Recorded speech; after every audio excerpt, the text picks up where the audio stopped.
Welcome to another episode of Follow the Brand. I am your host, Grant McGaw, CEO of 5-Star BDM, a 5-star personal branding and business development company. I want to take you on a journey that takes another deep dive into the world of personal branding and business development using compelling personal story, business conversations, and tips to improve your personal brand. By listening to the Follow the Brand podcast series, you will be able to differentiate yourself from the competition and allow you to build trust with prospective clients and employers. You never get a second chance to make a first impression. Make it one that will set you apart, build trust, and reflect who you are. Developing your 5-star personal brand is a great way to demonstrate your skills and knowledge.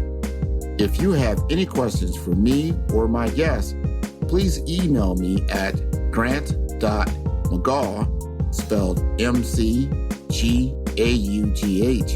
at 5-star BDM, B for brand, D for development, M for masters.com. Now let's begin with our next 5-star episode on Follow the Brand. Have you made a commitment and a personal goal to change your financial trajectory for yourself and in your community who needs it the most? Our next guest, Najah Roberts, has. As a business expert, she looks for financial vehicles that can work for her community. To close the wealth gap, she sees Bitcoin as an avenue worth exploring. The evolution of money through scarcity of assets like gold has an uncanny likeness to Bitcoin. As a cryptocurrency, Bitcoin is scarce, portable, instantaneous, permissionless, and borderless, which she believes will lead to the biggest wealth transfer in history. Bitcoin is the next step in the evolution of money. Currently, the US dollar is not on the gold standard. Our dollars are not backed by gold, but by fiat currency, which is money that is inconvertible, paper money made legal tender by a government decree. Did you know that more money in the United States has been printed in the last 2 years than over the last 30 years? Cryptocurrency's goal is to create a level playing field. To do that, a mind shift change must occur in the understanding of cryptocurrencies exchanged on a blockchain ledger in a peer-to-peer network across the financial globe. Najah says it is important now to have some Bitcoin in your portfolio, but you need to ask yourself if this investment is for price or for purpose.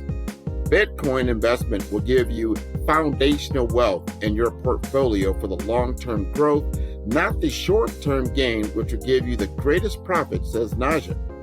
Najah Roberts is the founder, CEO, and chief visionary officer of the only African-American-owned brick-and-mortar cryptocurrency exchange in the country. Crypto Blockchain Plug is located in Inglewood, California. She has spent 10 plus years counseling thousands of inner city youth, business professionals, athletes, and families in the cryptocurrency and financial education space. Najah strives to live a life of relevancy and purpose through the service to others and has quickly become a revered figure in online communities like Clubhouse and her daily radio show on the Tavis Smiley's KBLA 1580 Talk Radio. She has now expanded her reach by creating Crypto Kids Camp, co-founding the Black Wall Street Wallet alongside actor Hill Harper, as well as founding the Bitcoin Bank. She also does the annual Digital Financial Revolution Tour, where she travels from city to city, bringing crypto education to the underserved communities across the country. A highly gifted motivational speaker, educator, philanthropist, author, and leader in the community, Najah has made it her personal goal through her social influence to change narratives, raise bars, and set standards. Let's welcome Najah Roberts to the Follow the Brand podcast, where we are building a 5-star brand that you can follow. Thanks, everyone, and welcome to another episode on Follow the Brand. This is our financial empowerment season, and I thought it was apropos to talk to Najah Roberts. She is a thought leader. She is an icon in her world in Los Angeles and has been doing a lot of things around digital currency and how it's affecting all of us or will affect all of us either now or in the future. We're talking things around crypto, things around blockchain, things about NFTs, all of those things that all these new buzzwords that we're hearing about, but are we really participating in? And now this is the ground floor. And I was talking to her earlier, it's like being on the ground floor when the dollar was being minted. This is where we're at. And how can we participate as a people to take advantage of how this is going to matriculate over time? So without further ado, I'm going to bring Najah up. We're going to have a candid conversation about digital currency and what she's doing in that blockchain world. So Najah, take it away. Hello, Grant. Thank you for having me today. How are you? I'm doing just fine. And I know you're out in LA, and I'm not sure when this show will air, but I know you guys are just flying a little high right now. You're going to host the Super Bowl. You're going to play in the Super Bowl. You're going to hold it down. Hopefully, you're going to be holding the trophy. We'll see. How do you feel about that? I am confident that OBJ and everybody else around here is going to make it and get that Super Bowl ring. So we're really excited. In fact, our brick and mortar cryptocurrency exchange is literally walking distance to the stadium. So I'm excited about that. So we'll be having a Super Bowl party for sure. Well, I tell you what, because we're talking about holding up the jewelry, right? You know, we're talking about trophies, we're talking about rings. Everybody knows there's a lot of jewelry when it comes to the Super Bowl. There's a lot of money that takes place, right? So we're going to have a conversation around this new digital currency world. So my first question to you, before we even get into the definition of this digital currency, but how did you get involved in this? So prior to getting involved and fully engulfed in the cryptocurrency space, I was a financial advisor. My husband and I worked together as a team as independent insurance agents and financial professionals that were seeking to be the change that we wanted to see. And so, you know, we really had a lot of talks about how we got or would get our community off the corner, raising money for funerals and just so many other disparities that were going on around money. And so we decided to go into the financial services sector. We got licensed. We did all the things that we needed to do.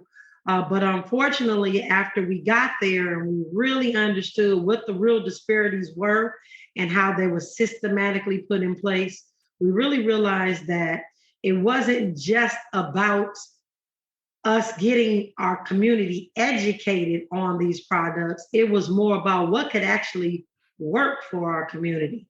And not to say that insurance and annuities and 401ks don't work, but they don't work for our community as much as we need them to, and it's expeditedly as we need them to. And because of that, I really started asking the Most High to really guide me and direct me in the direction of something that could actually help close the wealth gap, because there was no end in sight. And so when I really got an epiphany about Bitcoin specifically, I knew that I needed to not go back to my traditional company where I was selling, again, 401ks, annuities, all those things, and really buckle down and figure out this cryptocurrency thing. Well, you have done a fantastic job of that. You are known in many, many circles as the person to go to when we're talking about these type of things. So you hear the words of financial literacy, right? And then we have to make sure, what I just heard, that you educate yourself in the right way, because we're in this crunch right now between the traditional world of finance and this new economy right now. Help us understand a little bit more about how do you define this new economy? So defining the new economy, you know, I just really try to make sure that people understand in and throughout history, there has been the evolution of money. From the beginning of time, we went from bartering. From bartering, we went to having bartering of chickens and cows, if you will. We've had and utilized everything as money. We've used the flower called tulips, as some of you may or may not know. We have used salts from the ocean. We've used sticks. We've used rocks and the likes of many things. But all of them had a problem. there was an overabundance of them, and folks could just go and gather them and show that they were wealthier than someone else. So we started looking for scarcer type assets. So then comes this gold. So 5,000 years ago, gold was discovered, and it was meant to be and has been all this time a store of value. But at some point, folks were using it for exchanges. And so gold has held its place for about 5,000 years. And so, when people look to have something as a store of value, they look to gold. But how portable is it? How accessible is it to everybody in the world? Like, all those things come into play. And as we move into this new digital space, we're understanding that Bitcoin has some of the same attributes as gold does, but it allows for portability. It allows for scarcity because it is a scarce asset, Bitcoin specifically, not all these other cryptocurrencies, in which there are 15,000 or more cryptocurrencies right now. Bitcoin has a lot of the attributes that gold has, and it just really allows us to start. And let me just say this: money is changing, and the wealth and money is changing hands right now. I really believe we're in the biggest wealth transfer of history. And folks are trying to look for places that they can put their money to hedge against inflation and some of the other things that we see coming because of the printing of the dollar in the United States. And so while they're figuring it out, I think that it's critically important that our community is figuring it out too. And so Bitcoin is that new step in the evolution of money. That is so important, because I'm not sure how our financial system, the value, how they get the values that they do. It used to be, like you said, the gold standard, right? And what is the new money these days? And it's digital, right? The digital is the new oil. Who owns that? Where is that, stockpile? So let's back up a second, because you made a really valuable point that our community needs to know. So our dollar is no longer backed by gold. President Richard Nixon took us off the gold standard in 1971. So when folks say, well, what is cryptocurrency backed by? Well, you have to ask yourself the same thing about our dollar, because our dollar is not backed by anything either, but it's working. People are utilizing it because it is called fiat. And if you look up fiat in the dictionary, it stands for money with no intrinsic value other than what the government says that it's worth. That is what fiat is. That is what your Webster dictionary says. And that is what we're working with right now. So the viewers also need to know that money can be anything that someone is willing to barter with you for goods and services, where you can walk into some place and pay for something. That is what money is. And for the naysayers and the folks that are standing on the sidelines that are just saying, you know what, this thing is not going to work. It is not just going to work. It's already working. Countries are adopting it as legal tender.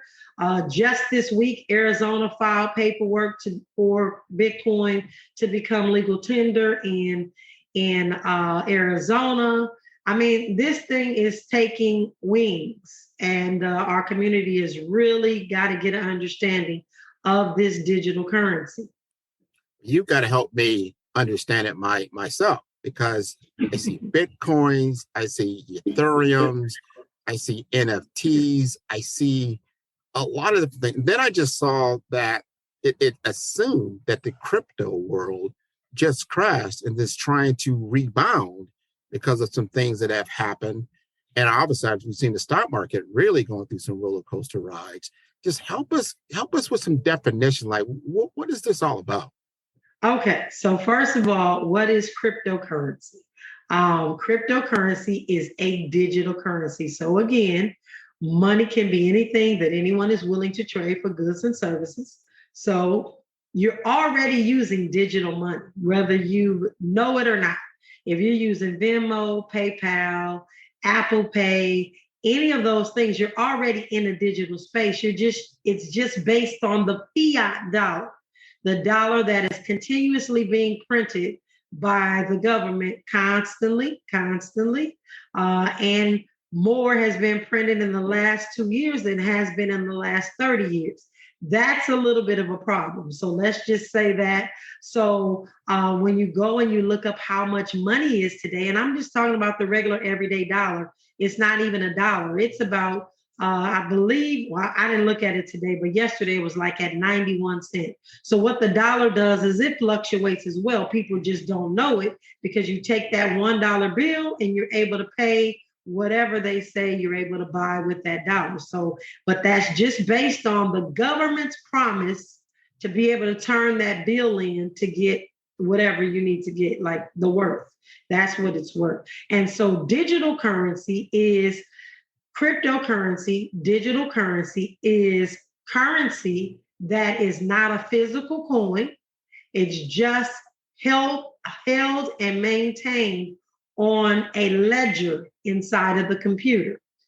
But the difference with this is that, and I'm going to speak to Bitcoin specifically first so I can help you understand, because there's a difference. So Bitcoin is a part of an asset class. This is the easiest way to explain it.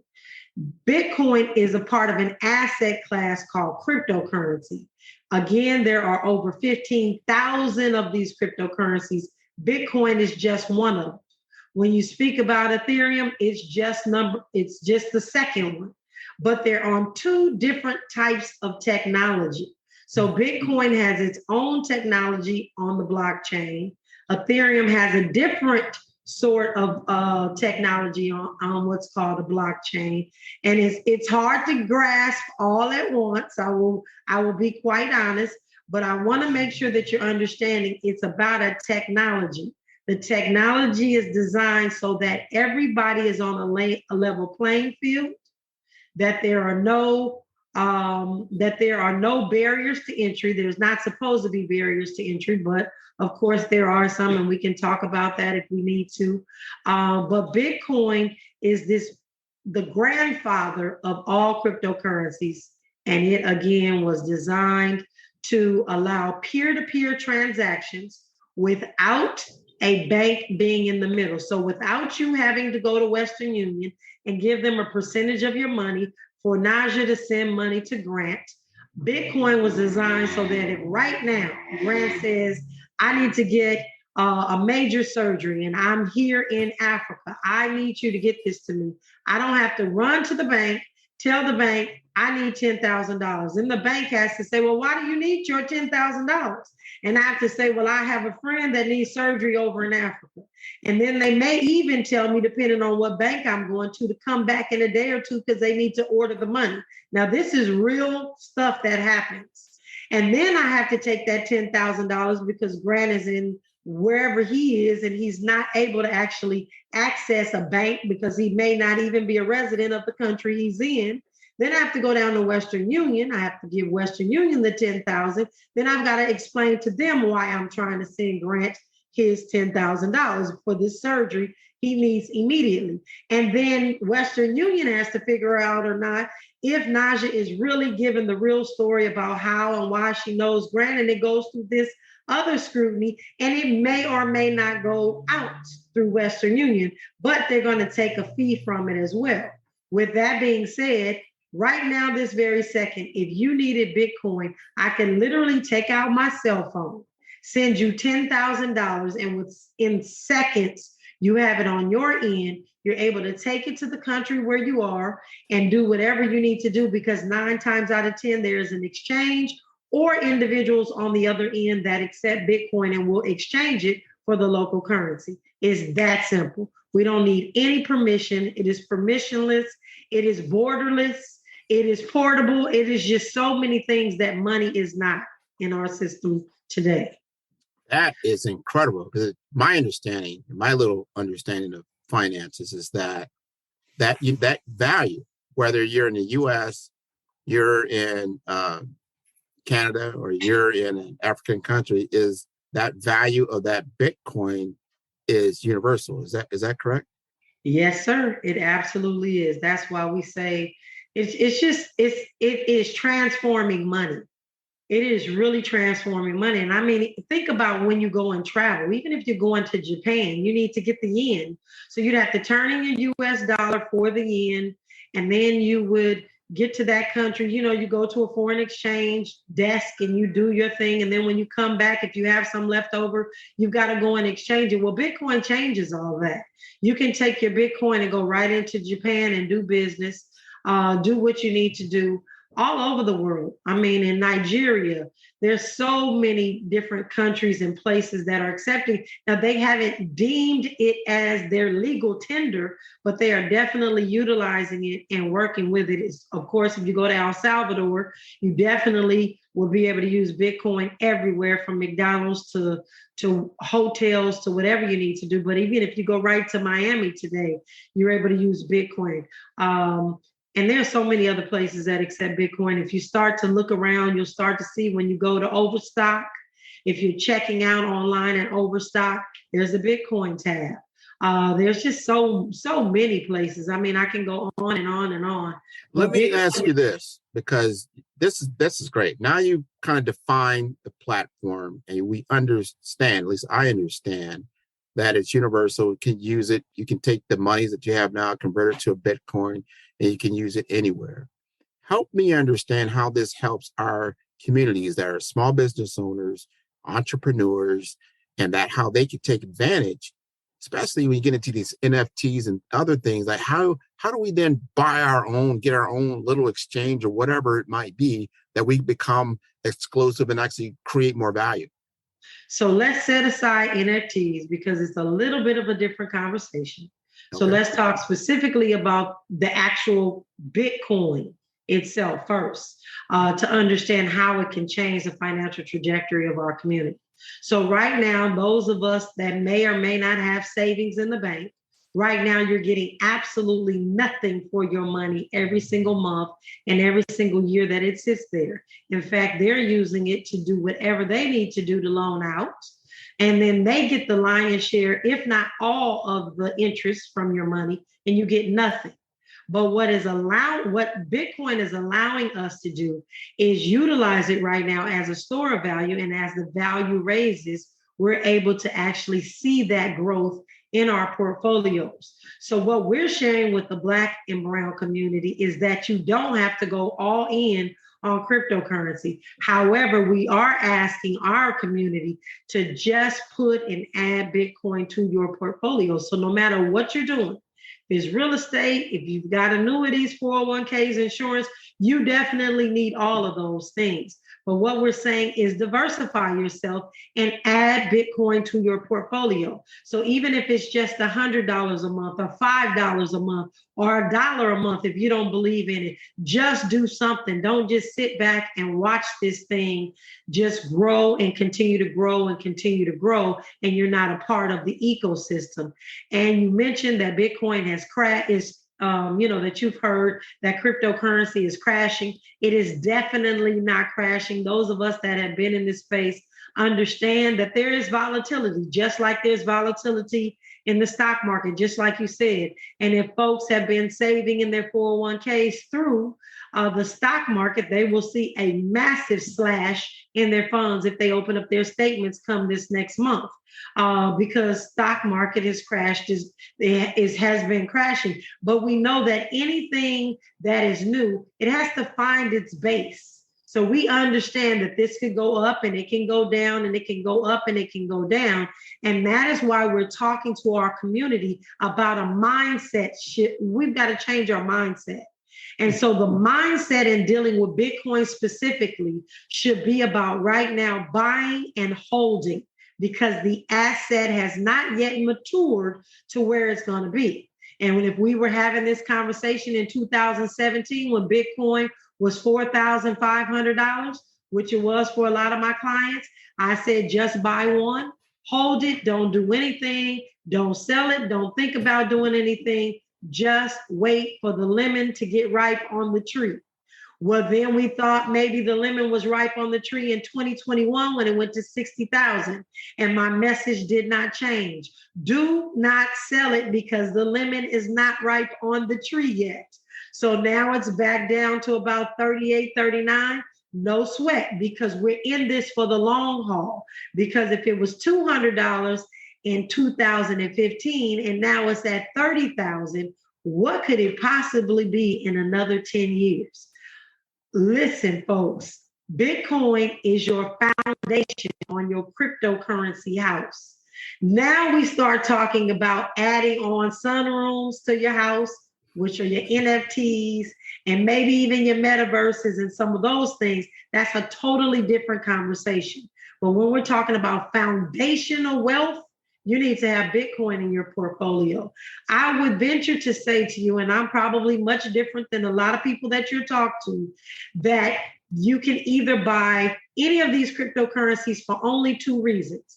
One is for price and one is for purpose. So I say Bitcoin is for the price because, again, I don't believe it's done any of the maturing that it needs to do. It's growing up. It just hit puberty. It's now a teenager. It's 13 years old. You don't want to trust the 13-year-old right now. You want to wait till they kind of experience life before you go and do anything. And before you marry them, I'll just say it that way, right? So if we utilize that, Bitcoin's 13 years old. It's not quite yet grown up. It's got some growing to do. It's got some life experiences. But as cities adopt it for legal tender, as states adopt it, as places like Ohio open up again and begin to take it for taxes. Like all these things are happening in the background. As our politicians start to change seats and come in and start to talk about Bitcoin, it's going to do something incredible and extraordinary. And if you don't have any Bitcoin, you're sitting on the sidelines watching this happen. This episode is brought to you by 5-Star BDM. 5-Star BDM is a professional consulting and advisory group keenly focused on business development services for small to mid-sized businesses and entrepreneurs. Although every business is unique, they often share challenges that can be addressed through smart branding. Services include process improvement and operations, digital strategy and transformation, business intelligence, digital marketing, and personal branding. Our 5-Star business and personal branding company has helped a number of professionals and organizations to optimize and grow. The result is more business, more opportunities, better reach, positive outcomes. Please visit www.5starbdm.com to learn more and view all the episodes of Follow the Brand.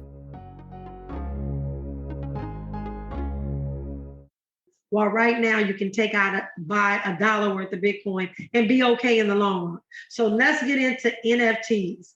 NFT stands for non-fungible tokens. And while they are absolutely fabulous, I will say again, it's either price or purpose. So when we talk about the purpose of an NFT for the Black and Brown community, in my opinion, is to help those individuals who need a chance without having a centralized authority in between their money. So when we look at artists that are putting out music, this is an opportunity for the first time in history for them to be able to put their music out without having to give a cut to Universal Records or without having to give it to RCA or whoever, and those may be long gone because I'm not in the music space, but you get what I'm saying. They get a piece of the pie. And they have traditionally been able to say, okay, Grant, you made this record. And what our records show is that you sold 6 million copies. And so here's your cut of the 6 million copies. But what we found is that they really sold 16 million copies, but you only got paid 6. Because who's to say? Because they control the reporting. They control the reporting platforms. They control the payouts. And what can you do? Because they own all the systems that tell you how your music did. Well, now with this thing called the blockchain and this token that sits on the blockchain, there are no more lies. what the truth is, the truth is the truth, because everybody can see how many records were sold. And the minute that that record was sold and that transaction was executed on the blockchain, everybody that needed to get paid gets paid without any third party having to divvy that out, because it's written in the code. So that code for the NFT of music looks like Grant wrote the record, but Najah did the production and Charles did the voiceover. And so Grant gets 50%, Najah gets 25%, and then Charles gets 25%. So the minute that NFT, that token is sold for that music, all that money is dispersed to all the parties, and there is full transparency. That is why it's incredible for our community. But it also allows for people that have art to do the very same thing. Now, you may buy art, or I may be an artist, or you may be an artist, and we put an NFT, a non-fungible token, on this trustless blockchain where everybody can see the transaction. And I may say, I love this piece that I did and I want to sell it to Grant. But when Grant turns around and sells it, I feel like I should still get a piece of the pie because that was my art. So Grant buys it for $100. Now he sells it for $150. And me as the artist, I've written it into the code that I still get $10 every time it sells. So it can sell 150 times. I will still get my little $10 cut every time my piece of art is sold. So that is what an NFT is. It is an actual token that is unique in its nature, but you write the code as to how it is supposed to perform.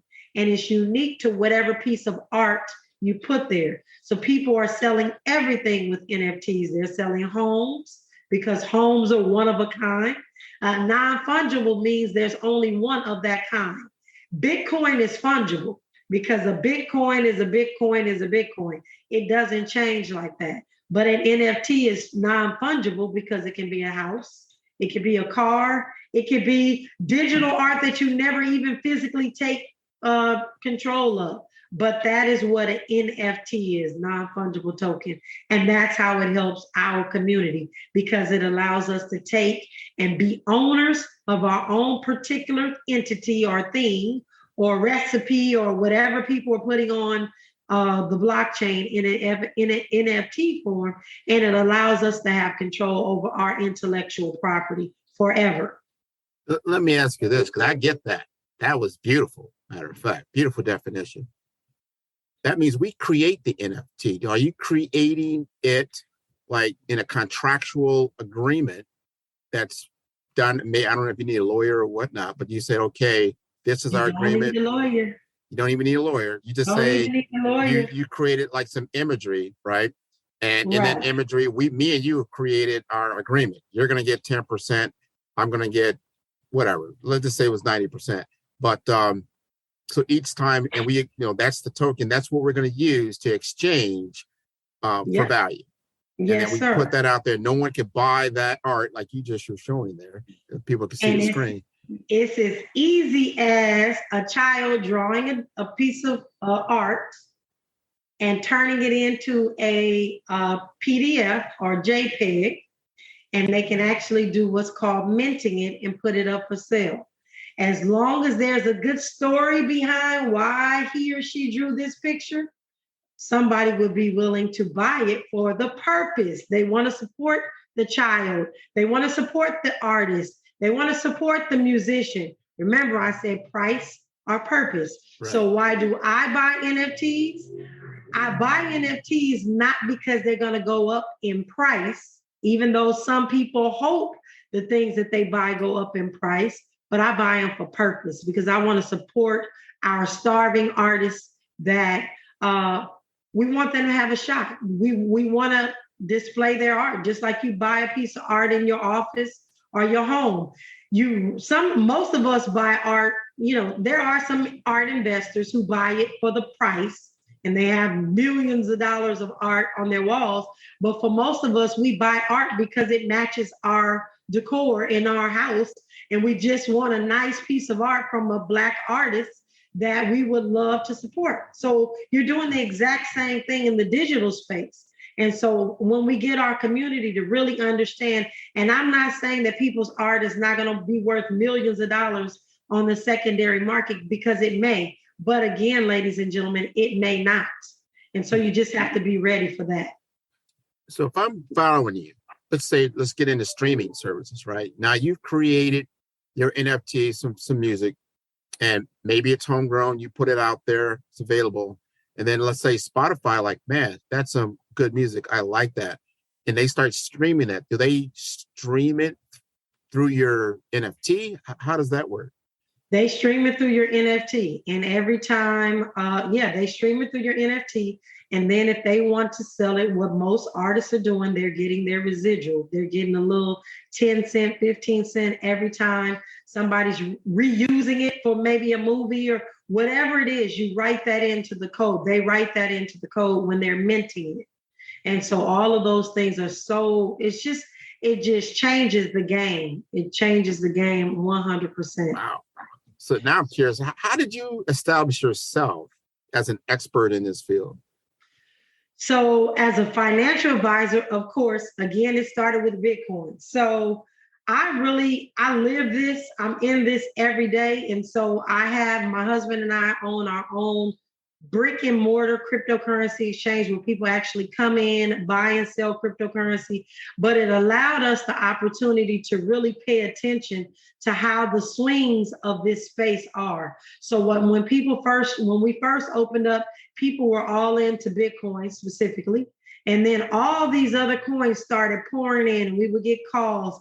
Can you list this coin? Can you sell this coin to the community? So it gave us an opportunity to kind of be sitting at the nucleus of watching these coins start to roll out, starting to watch people's real purpose for having a coin. Was their coin meant to really solve an issue, or was their coin to extract Black dollars?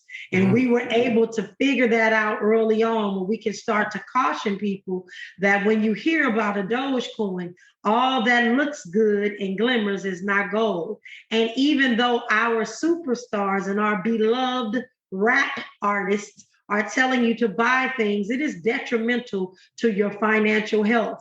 And so although I may not have been so popular last year when I was telling folks, I don't care what Snoop told you to do, I'm telling you that this is not good for your pockets, and it wound up crashing, and it will never, ever get to where Elon Musk and Snoop told you it was going to get to, which was $1, because it was bull in the first place. They just knew that they needed to do something to get you to buy the thing that they created, because if someone is buying, that means someone is selling. And so they needed to offload these coins. And I'm not particularly saying Snoop needed to offload them, but I do know Elon Musk needed to offload his. And so he says things and does things, and he figures out how to market. And we've been studied throughout history. We're talking about following the brand. They know that we listen to our brand ambassadors. And so they find our brand ambassadors, and they give them enough money or not to publicize a thing, and they know that we're going to run out and be followers instead of folks that are really paying attention and learning what we need to learn, so that we're not duped all the time, because they study us, right? Well, that's why we're going to do what we got to do. I use this platform to tell a differentiated story. So you get the right knowledge, the right education. We do not want to be part of that exploitation that we have been for hundreds of years, right? This is an opportunity to change the narrative. Yes. Right? And because we're working in a international realm, not just with one country, right? So it could be a friendly atmosphere. It's just a matter of having the knowledge and understanding and how to leverage for your own particular endeavors that you're taking place. So, and I like what you're doing. So we're going to conclude here. But before I conclude, I always like to give my guests the opportunity to speak directly to my audience. My audience is a lot of entrepreneurs, healthcare individuals, as well as information technology. They understand technology at a pretty high end. But they're very, very interested because I believe we are at the crux of a change in digital currency as this new economy starts to grow up, as you stated. It starts to take shape. And you don't want to be on the outside looking in, but you've got to have a measure of risk no matter what you're doing, whether it's the stock market or not. But I'd like you to take this time, speak to my audience and tell them what you feel is that you haven't already said, but you'd like to make sure that you get out to my audience so they can take advantage of what you're talking about. Well, I think one of the biggest things that our community needs to understand, and they probably heard me say this, and I'm going to keep preaching it until we get it. There are 3 categories of Black folks in America that are going to be decimated if they don't understand that money is changing. It's the first group of folks that have never heard about Bitcoin or cryptocurrency, and they're just going to be blindsided when it becomes the absolute norm. The second groups of folks are Black folks in America that get into this space thinking this is get rich quick, because it is not get rich quick. It is slow and steady and calculated. This is a chess game. This is a marathon and not a sprint. The third group of Black folks that are going to be decimated is those of us that think we have it all.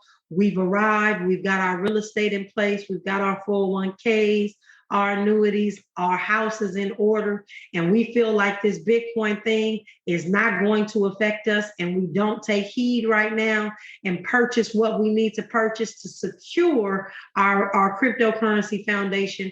There, we are going to be decimated in all 3 of those areas. So I urge you as a community, I urge you as a thought leader, I urge you as a business owner to figure out how you can get a hold of Bitcoin. You don't always have to buy it either. You can accept it as a payment for goods and services if you're a business owner. And it really takes nothing more than you having your cell phone and opening up what we call a digital wallet. And you can download this digital wallet, and right there on the spot, I don't care if you're selling at a trade show, I don't care if you have a storefront, you take out your cell phone and you can let folks know that you accept Bitcoin, and you can trade for goods and services right there on the spot.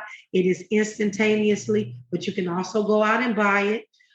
You can also earn it every single month. I earn Bitcoin by shopping at Sam's Club. And so you can do exactly the same thing. There's so many ways now to acquire Bitcoin without actually having to buy it. But if I could give financial advice, which I am not, because I'm not a financial advisor anymore, providing any financial advice, I would seek to have at least 1 million Satoshis in my portfolio. So what does that mean? And this is really quickly. There are 100 pennies in a dollar, and there are 100 million Satoshis inside of a Bitcoin. And what I'm suggesting is that every family have at least 1 million Satoshis, which right now today is $390. So if you can do $390 worth of Bitcoin and just hold it, make sure you don't lose your passwords, make sure it's stored correctly, and all those things you'll have to learn at a later time, but at least start getting some Bitcoin. So you may not even have $390 today, but you got $3.90. Open up your Cash App, go to the Black Wall Street wallet and download it and buy $100 worth of Bitcoin, $3 worth of Bitcoin, $5 worth of Bitcoin, $1 worth of Bitcoin. Just get started. Don't stand on the sidelines, because you will regret it 5 years from now. Well said. I think everyone to take that advice. You know, we got $5 you probably just lost just in the car, you know, in your car seat. You didn't even, you know, weren't even sweating it. But that would be a great place to lose it, right? And bought some Bitcoin, and then, you know, I don't know, years later, and then it became a very good investment. So let's take heed for that. If they want to get in touch with you, Najah, what is the best way? So I'm doing all sorts of events every single month that have to do with crypto, what I call crypto virgins. So I do like crypto essentials, all of those sorts of things all month long. So they can find me on social media everywhere at Najah Roberts. No underscores, no ones, no zeros that look like an O. Those are not my accounts. Najah Roberts on all social media, first and last. Again, no spaces. So that's me. They can get in contact with me anywhere on social media. They can also text message me at 424-317-7373. 424-317-7373. And I will send them a Bitcoin starter kit for free. Anything that they need, I can help get them going at least. Man, that is wonderful, wonderful news. Thank you for sharing everything that you did on Follow the Brand. I want to let all of our listeners know that they can see all the episodes on Follow the Brand at www.5starbdm. That's B for brand, B for development, and M for masters.com. So again, Najah, thank you very much for being on the show, and take care. Thank you. Have an incredible rest of your day. You too.